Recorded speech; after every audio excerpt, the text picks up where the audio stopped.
नमस्कार। यो हो समाचारमा स्वागत छ। म शशि नेपाल। म मेडुका श्रेष्ठ। सुरुमा अहिलेसम्मका प्रमुख समाचार।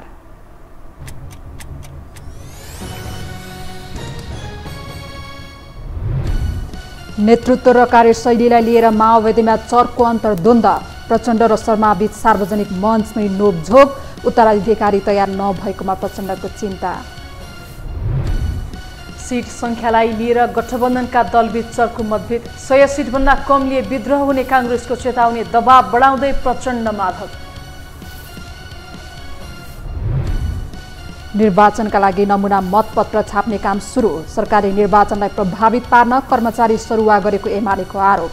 आयोगको निर्देशन पालना नभएको जिकिर।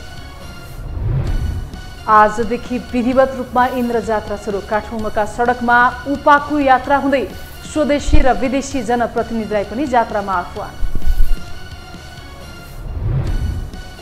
र बेलायती नवनियुक्त प्रधानमन्त्री लिज ट्रसद्वारा मन्त्रीमण्डल गठन। पूर्ववर्ती जोन्सन सरकारका मन्त्री पनि समावेश। युक्रेनी राष्ट्रपतिलाई निरन्तर सहयोग गर्ने वचन।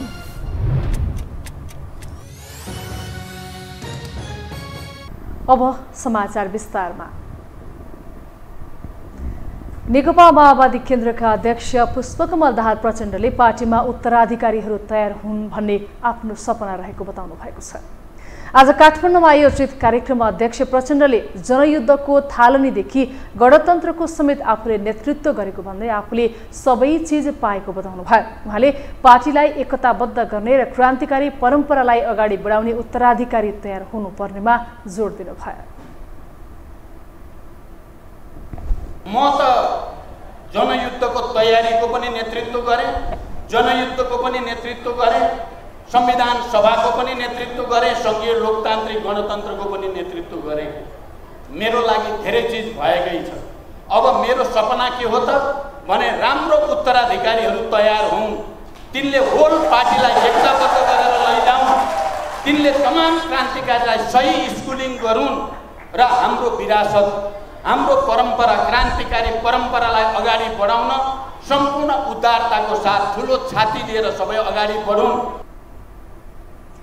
कार्यक्रममा अर्थमन्त्री समेत रहनुभएका पार्टीका उपमहासचिव जनार्दन शर्माले विद्यार्थी संगठनमा समस्या देखिएको भन्दै अध्यक्ष प्रचण्डप्रति असन्तुष्टि व्यक्त गर्नुभएको थियो। संगठनमा समानान्तर गतिविधि गर्नेलाई अध्यक्षले पुल पुल्याएको शर्माको आरोप थियो। निर्वाचन आयोगले आगामी मक्सिर 4 गते हुने प्रदेश र प्रतिनिधि सभा निर्वाचनका लागि नमुना मतपत्र छाप्न सुरु गरेको छ।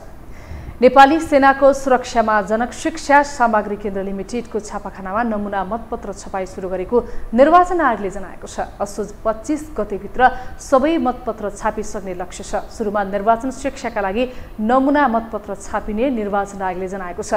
पहिलो चरणमा प्रदेश तहको र त्यसपछि सङ्घ अन्तर्गतको मतपत्र छाप्ने आयोगको योजना छ।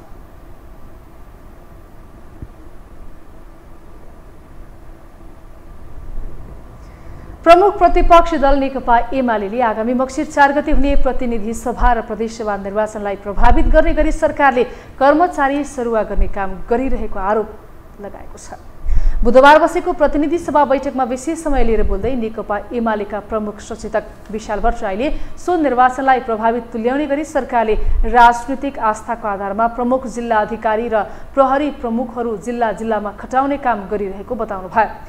तत्काल त्यो काम नरोकिए आफ्नो पार्टी कडा प्रतिवाद गर्न बाध्य हुने चेतावनी समेत उहाँले दिनुभयो। जनताले स्वतन्त्रतापूर्वक मतदान गर्न पाउने अवस्था हुन नदिने काम सरकारले गर्न नपाउने उहाँको भनाइ थियो। मिति तय भएसँगै वर्तमान सरकारले अब निर्वाचित नयाँ सरकारलाई ह्यान्डओभर गर्नका लागि एक हिसाबले भन्दा काम चलाउ सरकारको रूपमा यो सरकार रन गरिरहेको छ। यस्तो बेलामा सरकारले धमाधम दीर्घकालीन महत्त्वका कतिपय निर्णयहरू गर्नेका साथै यही प्रतिनिधि सभामा पनि अनेक खालका विधेयकहरू ल्याएर विवेकलाई एकछिन छाडेर बहुमतको बलमा पास गराउने प्रयत्न गरिँदैछ। निर्वाचन आयोगले यही भदौ 20 गते यता कर्मचारी सरुवा बढुवा गर्ने काम नगर्न सरकारलाई निर्देशन दिइसकेको छ।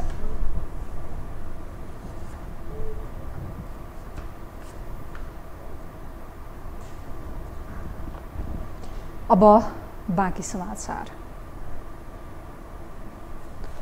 समाजको तल्लो तहसम्म आफ्नो जरा गाडेका राजनीतिक दल विरुद्ध पछिल्लो समय स्वतन्त्रहरूको आवाज हावी हुन थालेको छ।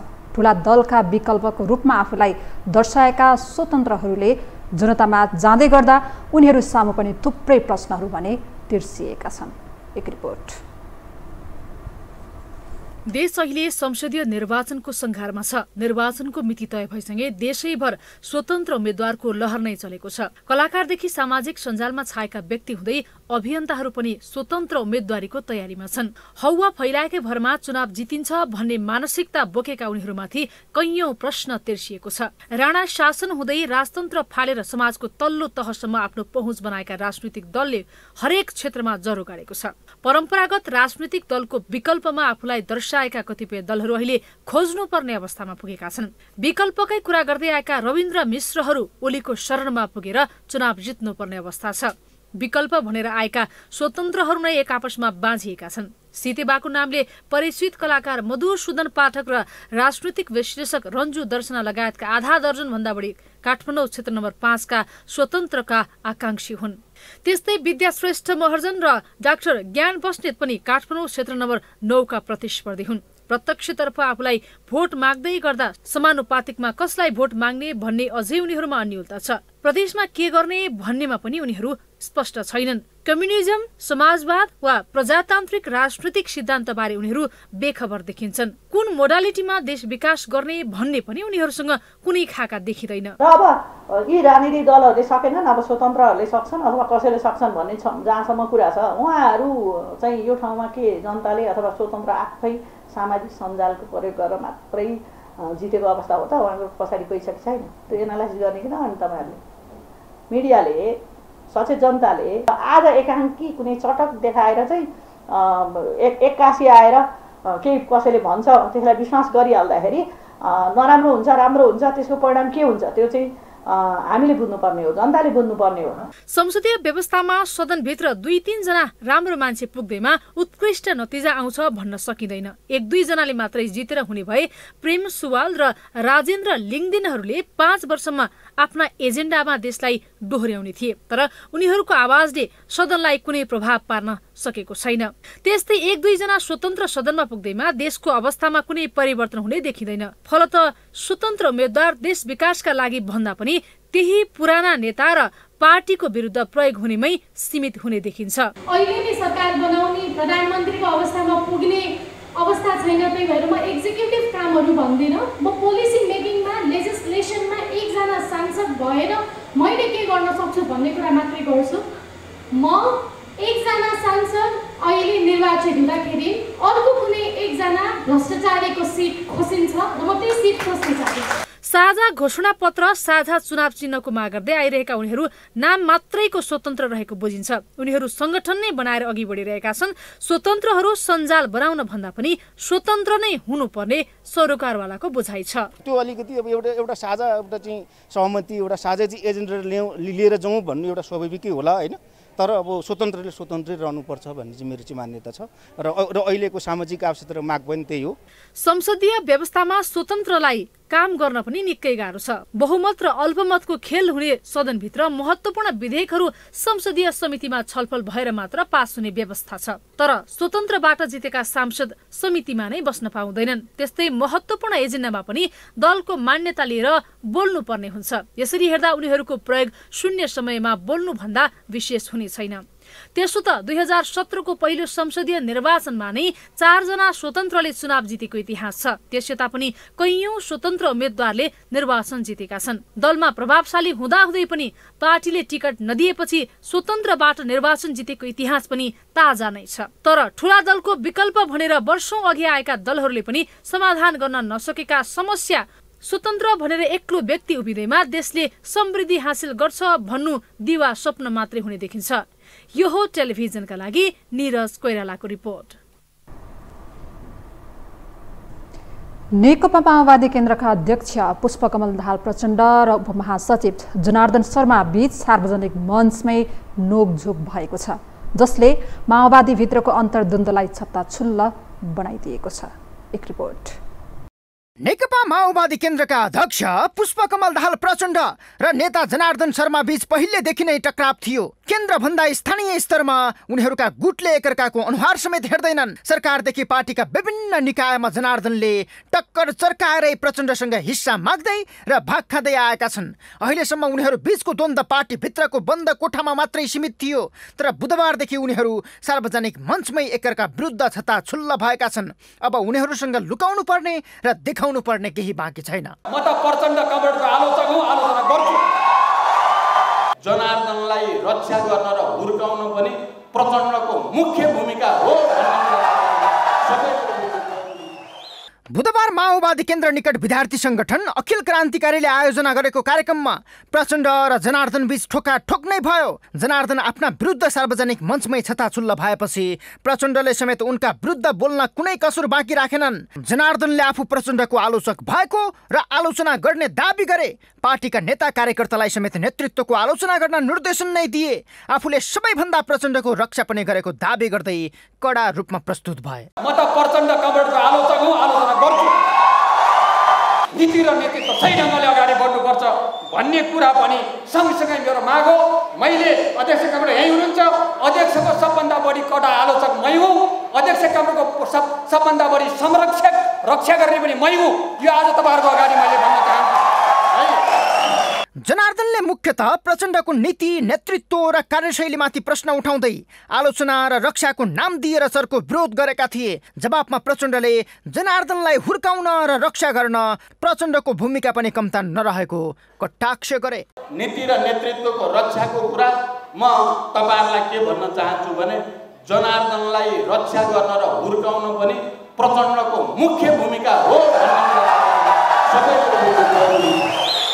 उनको रक्षा गर्ने र विकास गर्ने कुरामा पनि ठोकठाक त्यतिकैमा रोकिएन। कुरा लगाउने र चाकटी गर्ने लाइनेको कुरा सुनेर सत्यलाई ढाकछोप गर्दै पार्टीको नीति निर्माण गर्ने गरेको आरोप जनार्दनले लगाए। जवाफमा प्रचण्डले जनयुद्धदेखि संविधान सभा र संघीय लोकतान्त्रिक गणतन्त्रसम्मको नेतृत्व प्रचण्डबाटै सफल भएको कुरा जनार्दनलाई सम्झाए। अहिलेसम्म पार्टीमा प्रचण्डको उत्तराधिकारी तयार नभएको विषय समेत प्रचण्डले उजागर गरेका छन्। लाइनीको कुरा सुन्ने, लाइनीको कुरा सुनेर त्यहीलाई नीति बनाउने है, लाइनीको कुरा सुनेर नीति बनाउने अनि सत्यतिर खोजी नगर्ने खालको हाम्रो बानी छ। यो हाम्रो बानी खराब बानी हो। यो बानी हामीले सच्याउनु पर्छ। पार्टीमा सङ्गठनमा होइन, अब एउटा गएर पञ्चायतलाई कसैले कुरा लगाइदियो भने अहिले अध्यक्षले त्यही कुरा सुनेर अर्काप्रति इबी साध्ने काम गर्नु हुँदैन। सत्य थाहा पाएर गर्नुपर्छ। म त जनयुद्धको तयारीको पनि नेतृत्व गरेँ, जनयुद्धको पनि नेतृत्व गरेँ, संविधान सभाको पनि नेतृत्व गरेँ, संघीय लोकतान्त्रिक गणतन्त्रको पनि नेतृत्व गरेँ। मेरो लागि धेरै चिज भएकै छ। अब मेरो सपना के हो त भने राम्रो उत्तराधिकारीहरू तयार हुन्, तिनले होल पार्टीलाई एकताबद्ध गरेर लैजाउन्, तिनले तमाम क्रान्तिकारीलाई सही स्कुलिङ गरून् र हाम्रो विरासत, हाम्रो परम्परा, क्रान्तिकारी परम्परालाई अगाडि बढाउन सम्पूर्ण उदारताको साथ ठुलो छाती लिएर सबै अगाडि बढौँ। मुख्यतः प्रचण्ड जनार्दन मनमुटावको कारण पदाधिकारी चयनमा गएर जोडिएको छ। अर्थमन्त्री समेत रहेका जनार्दन शर्मा पार्टीको महासचिव पदका दावेदार थिए। उनीसँगै अर्का नेता वर्षमान पुनको दाबी पनि महासचिवकै लागि थियो। तर दुई नेता बीच पदकै लागि टक्राव चर्किँदै गएपछि प्रचण्डले देव गुरुङलाई ल्याएर महासचिव बनाइदिए। भदौ 4 मा जनार्दन र वर्षमान सहित 7 जनालाई उपमहासचिवको जिम्मेवारी दिइयो, जसमा वर्षमान तेस्रो र जनार्दन चौथो नम्बरको उपमहासचिव छन्। महासचिव हुन नपाएपछि चौथो नम्बरको उपमहासचिव बनेका जनार्दन आक्रोशित मात्रै छैनन्, बुधबार उपमहासचिव पद पनि अस्वीकार गरेका छन्।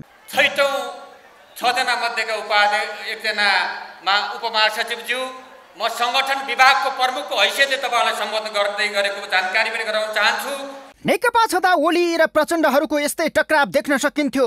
नेकपा भङ्ग भएपछि टक्राव एमालेतिर सर्यो। माधव र ओली बीचको खुल्लमखुल्ला टक्रावकै कारण एमाले विभाजन बन्दा प्रचण्ड रमिते मात्रै थिएनन्। खुल्लमखुल्ला पार्टी विभाजनका लागि माधवलाई साथ दिएका थिए। अहिले उनकै विरुद्ध पार्टीभित्र टक्राव चर्किएको छ, सडकमा पनि देखिँदै गएको छ। बुधबार नै सर्वोच्च कमान्डर सहभागी मञ्चमा विद्यार्थी संगठनको एउटा समूहले कार्यक्रम गरिरहँदा अर्को समूह सडकमा निस्किएर आन्दोलन चर्काइरहेको थियो, किनकि विद्यार्थी संगठनमा पनि पदाधिकारी चयनको विषयमा विवाद हुँदा पवन कार्की नेतृत्वको समूहले समानान्तर गतिविधि चलाइरहेको छ, जसमा पनि जनार्दन शर्माले दोषको भारी प्रचण्डलाई बोकाएका छन्। तर निर्वाचनकै मुखमा माओवादी भित्र चर्किएको द्वन्द्वले शुभ सङ्केत गरेको छैन।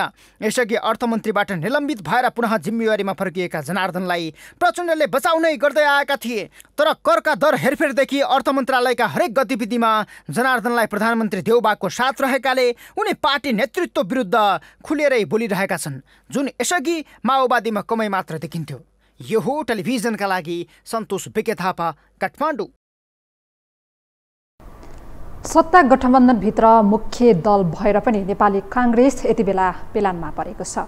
माओवादीले बढाएको मोलमोलाइको शक्ति र जसरी पनि प्रधानमन्त्री हुनुपर्ने देउवाको इच्छाले काङ्ग्रेस निरीह बनेको हो, जसले आफूहरूलाई फाइदाजनक हुने अवस्थामा मात्र गठबन्धन हुने बताउँदै आएको समूह असन्तुष्ट बनेको छ भने पार्टीभित्रै विद्रोहको खतरा समेत बढेको छ। एक रिपोर्ट। स्थानीय तह निर्वाचनको समीक्षा र आगामी निर्वाचनको तयारी सहितको एजेन्डामा छलफल गर्न बसेको काङ्ग्रेस केन्द्रीय समिति बैठकले प्रदेश र सङ्घको निर्वाचनमा तालमेल गर्ने निर्णय सर्वसहमत पारित गरेको थियो। अन्य सत्ताघटक दलले औपचारिक निर्णय नगर्दै काङ्ग्रेसले गरेको यो निर्णयलाई तालमेल विरोधी अर्को गुटले पनि समर्थन गर्यो। स्थानीय तहमा भएको तालमेलको विरोध गर्ने डाक्टर शेखर कोइराला समूहले नै निर्णयमा ताली बजाएपछि काङ्ग्रेसभित्रको कलह सकिएको सङ्केतका रूपमा समेत हेरियो।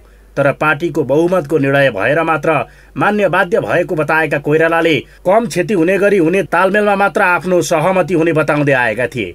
अर्थात् अन्य घटक दल एक्लै चुनावमा होमिने वातावरण नरहेको र काङ्ग्रेसको राईदाई चल्ने बुझाइले उनीहरू उत्साहित थिए। तर माधव कुमार नेपाल र वामदेव गौतम सहितलाई हातमा लिएर माओवादी अध्यक्ष पुष्पकमल दाहाल प्रचण्डले दबाव बढाएपछि काङ्ग्रेस नेतृत्व निरीहको अवस्थामा पुगेको छ। प्रचण्डको बढ्दो साहसकै उपज काङ्ग्रेसले 80 सिटमा चित्त बुझाउने सार्वजनिक अभिव्यक्ति गठबन्धनका नेताहरूले दिन थालेका छन्। तर अहिले सहमति भएअनुसार काङ्ग्रेस प्रचण्डको अफरभन्दा 6 सिट माथि उक्लिएको छ भने माओवादी केन्द्र 47, एकीकृत समाजवादी 18, जसपा 13 र राष्ट्रिय जनमोर्चा 1 सिटमा चुनाव लड्ने तयारी छ। यसरी हेर्दा पार्टी एकताको तयारी गरिरहेका प्रचण्ड र माधव कुमार नेपालले 65 सिट हात पारेका छन्, जसले काङ्ग्रेसभित्र भने विद्रोहको खतरा बढेको छ।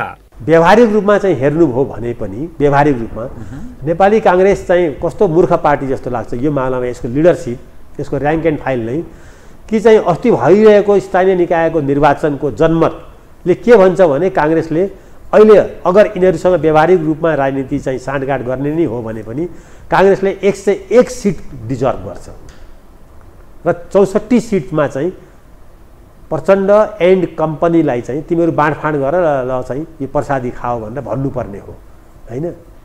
काङ्ग्रेसको यो लचकता देउवाको प्रधानमन्त्री बन्ने सपनासँग जोडिएको छ।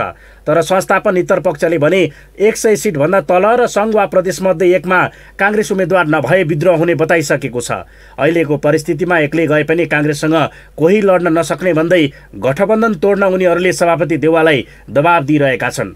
तर गठबन्धनप्रति देउवाको लगावले के काङ्ग्रेस प्रचण्ड नेपालको काँधमा नचढी निर्वाचन लड्न नसक्ने अवस्थामा आएको हो भन्ने प्रश्न समेत अहिले उठेको छ। देउवाको स्वार्थकै लागि पार्टीलाई घाटा हुने गरी तालमेल गर्न नहुने मत पार्टीभित्र बलियो बन्दै गएको छ। अर्कातर्फ कम्युनिस्टले देशलाई सकाउँदा काङ्ग्रेसकै आवश्यकता रहेको कुरा पनि इतिहासले पुष्टि गरिसकेको नेताहरू बताउँछन्। त्यस्तै नागरिकता विधेयकमा देखाएको सक्रियता, एमसिसीमा लिएको अडान र आफू सत्तामा रहनु जस्ता कुराले पनि काङ्ग्रेसलाई अहिले भन्दा एक्लै लड्ने उपयुक्त समय कहिल्यै नहुने उनीहरूको बुझाइ छ। यही कारण कसैको साथ नभए पनि पार्टीलाई बहुमत ल्याउने जिम्मा आफ्नो भएको कोइराला समूहका नेताहरूले अभिव्यक्ति नै दिँदै आएका छन्। पार्टी सभापतिको आफ्नो परिव्यक्ति छ भने सत्ताको लागि मात्र देखिएको हाम्रो अहिले पार्टी नेपाली काङ्ग्रेसबाट अहिले अगाडि बढाएको छैन नि त। उहाँसँग आबद्ध बहुसङ्ख्यक साथी चुनाव जितेको छ प्राविधिक रूपमा। अहिले उहाँको सिन्कोमा कस्तो देखिन्छ भने उहाँहरूले पार्टी सभापतिले यो 200 रातिमा 200 भनिदिनु भयो भने बहुमतले चाहिँ होइन हजुर यो त 200 नै छ, राति भयो भने 200 नै भनिदिन्छ। त्यो भएर उहाँ पार्टी सभापतिको न त नेपाली काङ्ग्रेसले अहिले नै जुन उहाँले आफै पनि राम्रो काम गर्नुभएको छ भनेर होइन, अनि त्यो विचारमाथि लिएर अगाडि जान पाए गएको भए नेपाली काङ्ग्रेस अलिअलि बहुमत हुन सक्छ। हुन त तालमेल गर्ने विषय नै सबैको फाइदाका लागि गर्ने हो। यदि आफ्नो स्वार्थ अनुकूल नभए काङ्ग्रेसकै छत्रछायामै अन्य घटक बस्छन् भन्ने पनि छैन। तर तालमेलको जग नै आन्तरिक व्यवस्थापन र निर्वाचनपछि दलको हैसियतको मनोविज्ञानमा रहँदा देउवाको सपनापूर्ति र प्रचण्ड खुसीको निर्णय काङ्ग्रेसकै लागि भने गलपासो बन्ने सम्भावना छ।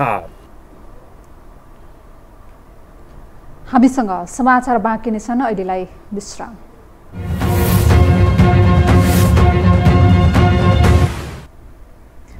विश्रामपछि स्वागत छ। अब बाँकी समाचार। आजदेखि विधिवत रूपमा इन्द्र जात्रा सुरु भएको छ। काठमाडौँमा मनाइने ठूलो पर्व इन्द्र जात्रा आज बिहान हनुमान ढोकामा यसी ठड्याएसँगै विधिवत रूपमा सुरु भएको हो। एक रिपोर्ट।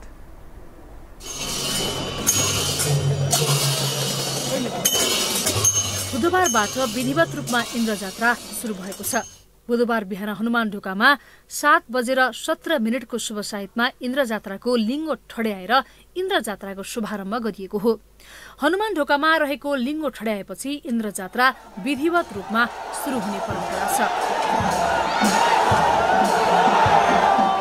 इन्द्र जात्राको शुभारम्भ कार्यक्रममा संस्कृति, पर्यटन तथा नागरिक उड्डयन मन्त्री जीवनराम श्रेष्ठ र काठमाडौँ महानगरपालिकाकी उपप्रमुख सुनिता डङ्गल उपस्थित रहेका थिए। इन्द्र जात्रालाई नेपाल भाषामा ये यास भनिन्छ। ये भनेको कान्तिपुर नगर र यास भनेको मुख्य जात्रा हो। इन्द्र जात्राका बेला इन्द्र जात्रा सम्बन्धी सबै देवी देवता पनि सार्वजनिक प्रदर्शनका लागि बाहिर ल्याउने चलन छ। इन्द्र जात्रा काठमाडौँ सहित ललितपुर, भक्तपुर, धुलीखेल, दोलखा लगायतका स्थानमा वर्षा र सहकालका देवता इन्द्रको पूजा आराधना गरी परम्परागत रूपमा नेवारहरूले मनाउने जात्रा हो। यसलाई ऐहाँ पुनी पनि भनिन्छ। संस्कृति, पर्यटन तथा नागरिक उड्डयन मन्त्री जीवनराम श्रेष्ठले सांस्कृतिक महत्त्व बोकेका पर्वहरूलाई समय सापेक्ष बनाई जगेर्नका लागि समर्थन र सहयोग गर्नुपर्ने बताए। यो एउटा हाम्रो चाहिने पहिचान पनि हो र यो हाम्रो सभ्यता पनि हो। त्यसो भएको हुनाले यसको एउटा चाहिने ऐतिहासिक महत्त्व छ र आज यो हामीले यत्रो इन्द्र जात्राको पर्व यो राष्ट्रिय महत्त्वको पर्व हो।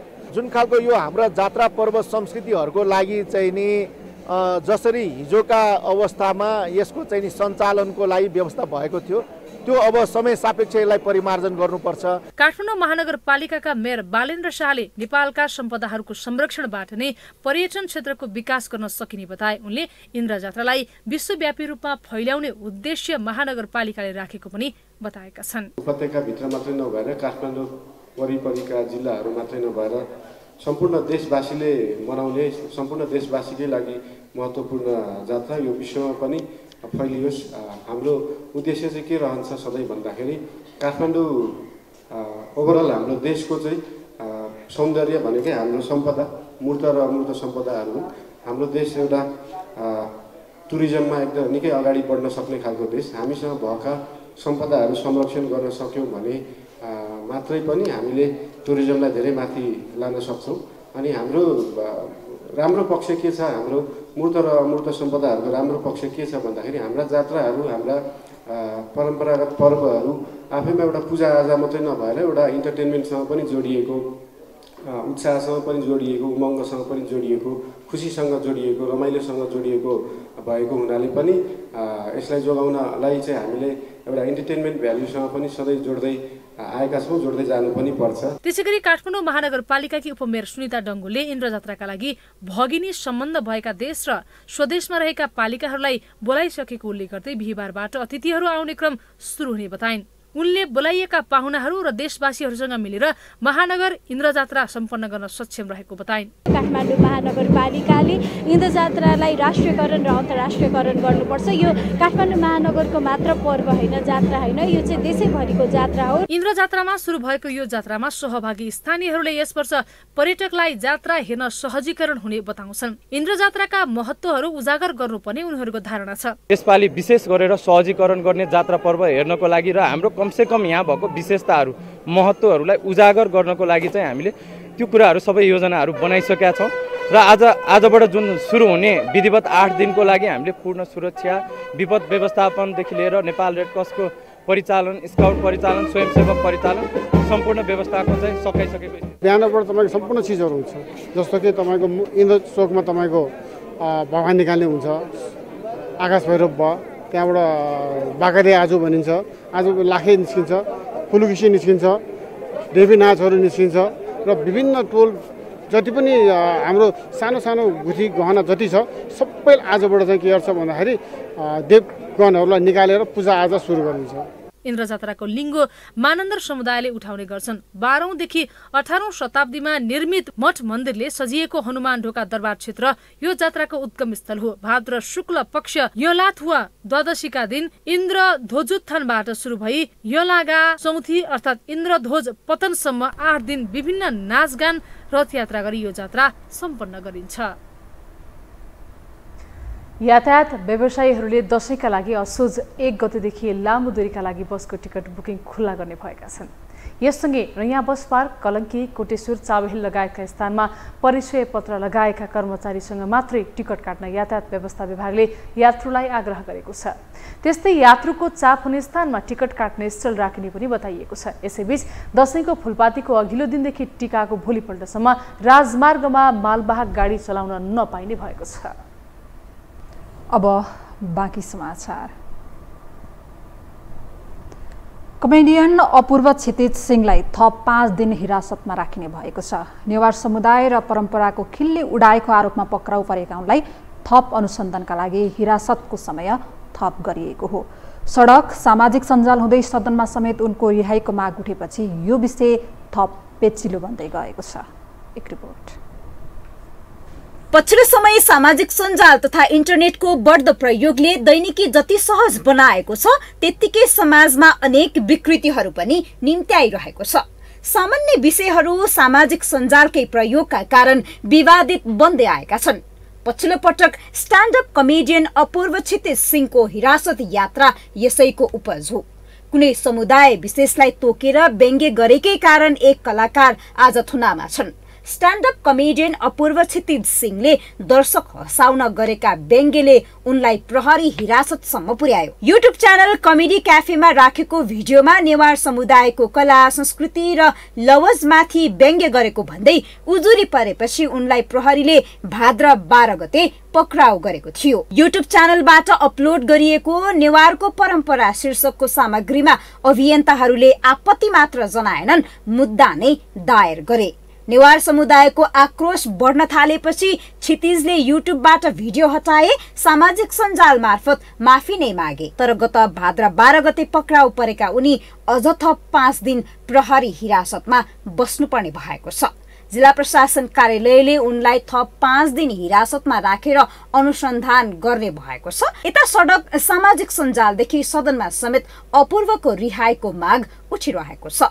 बुधबार प्रतिनिधि सभा बैठकमा प्रमुख प्रतिपक्ष दल नेकपा एमालेका प्रमुख सचेतक समेत रहेका सांसद विशाल भट्टराईले अपूर्व क्षितिज सिंह पक्राउमा विरोध जनाएका छन्। उनले कलाकार सिंहको रिहाईको माग समेत गरेका छन्। हास्य कलाकारहरूको व्यङ्ग्य, आफूमाथिको कडा व्यङ्ग्य हाँसी हाँसी स्वीकार गरेको हामी देखिरहेका छौँ। अनि यस बापत नै अपूर्व क्षितिज सिंह जस्तो एउटा कलाकारलाई 10औं दिनदेखि थुनामा राख्ने कुरा यो सरकार गरिरहेको छ र म उहाँलाई शीघ्र रिहाईको माग गर्न चाहन्छु र उहाँले यसभन्दा अगाडि नै आफ्नो पोस्टबाट उहाँले चाहिँ त्यसलाई डिलिट मात्रै गर्नुभएको छैन, उहाँले क्षमायाचना पनि गरिसक्नु भएको छ। यस्तो बेलामा उहाँलाई थुनेर उहाँमाथि कुनै पनि खालको अत्याचार नगरियोस् र कलाकारमाथि कुनै प्रकारको दमन नगरियोस् भन्ने कुरा पनि म जोरदार रूपमा माग गर्न चाहन्छु। धन्यवाद। पक्राउ भए यतादेखि उनको रिहाईको माग सहित सामाजिक सञ्जालमा फ्री अपूर्व अभियान नै चलाएका छन्।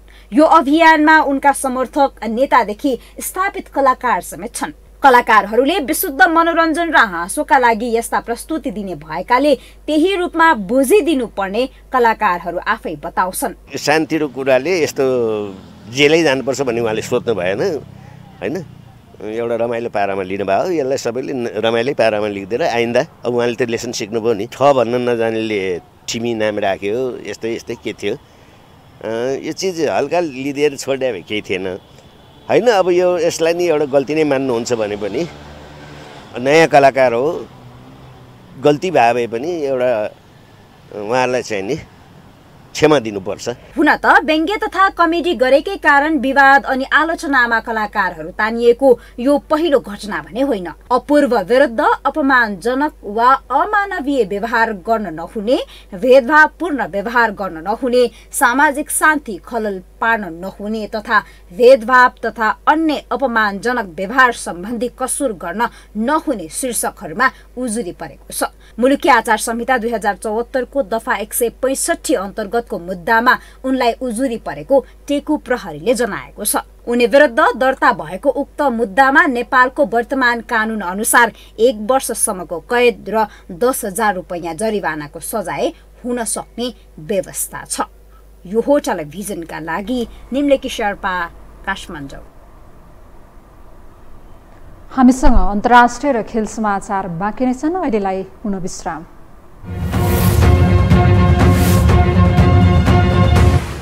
विश्रामपछि पुनः स्वागत छ। अब पालो अन्तर्राष्ट्रिय समाचारको।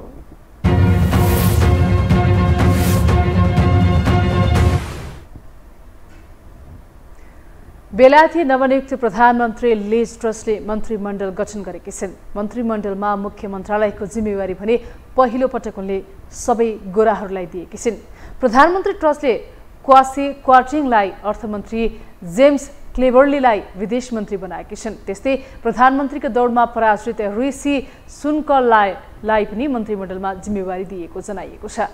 मन्त्रीमण्डलमा पूर्ववर्ती जोन्सन सरकारका मन्त्रीहरूलाई पनि समावेश गरिएको छ। प्रधानमन्त्रीमा नियुक्त भए लगत्तै ट्रसले युक्रेनी राष्ट्रपति भोलोदिमिर जेलेन्स्कीलाई फोन गरी सहयोग निरन्तर रहने वचन समेत दिएकी छिन्।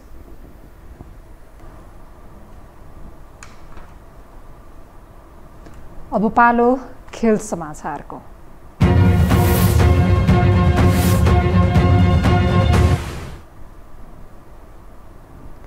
केन्यासँगको द्विपक्षीय श्रृङ्खलामा सहभागी भएर आज नेपाली राष्ट्रिय क्रिकेट टोली स्वदेश फर्किएको छ।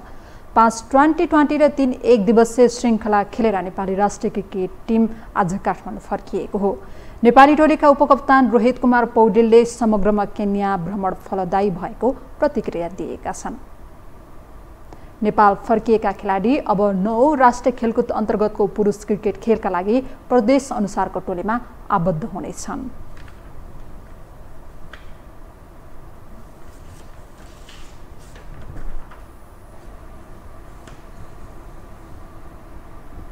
यससँगै हामी यो समाचारको अन्त्यमा आइपुगेका छौँ। बिदा हुनु अघि प्रमुख समाचार पुनः एकपटक।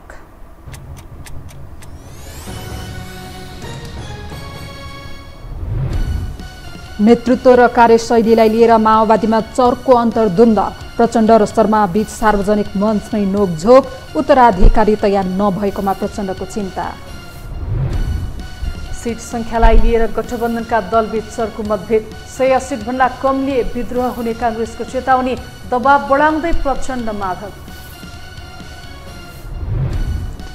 निर्वाचनका लागि नमुना मतपत्र छाप्ने काम सुरु। सरकारले निर्वाचनलाई प्रभावित पार्न कर्मचारी सरुवा गरेको एमालेको आरोप। आयोगको निर्देशन पालना नभएको जिकिए। आजदेखि विधिवत रूपमा इन्द्र जात्रा सुरु। काठमाडौँका सडकमा उपाखु यात्रा हुँदै स्वदेशी र विदेशी जनप्रतिनिधिलाई पनि जात्रामा आह्वान। र बेलायती नवनियुक्त प्रधानमन्त्री लिज ट्रसद्वारा मन्त्रीमण्डल गठन। पूर्ववर्ती जोन्सन सरकारका मन्त्री पनि समावेश। युक्रेनी राष्ट्रपतिलाई निरन्तर सहयोग गर्ने वचन।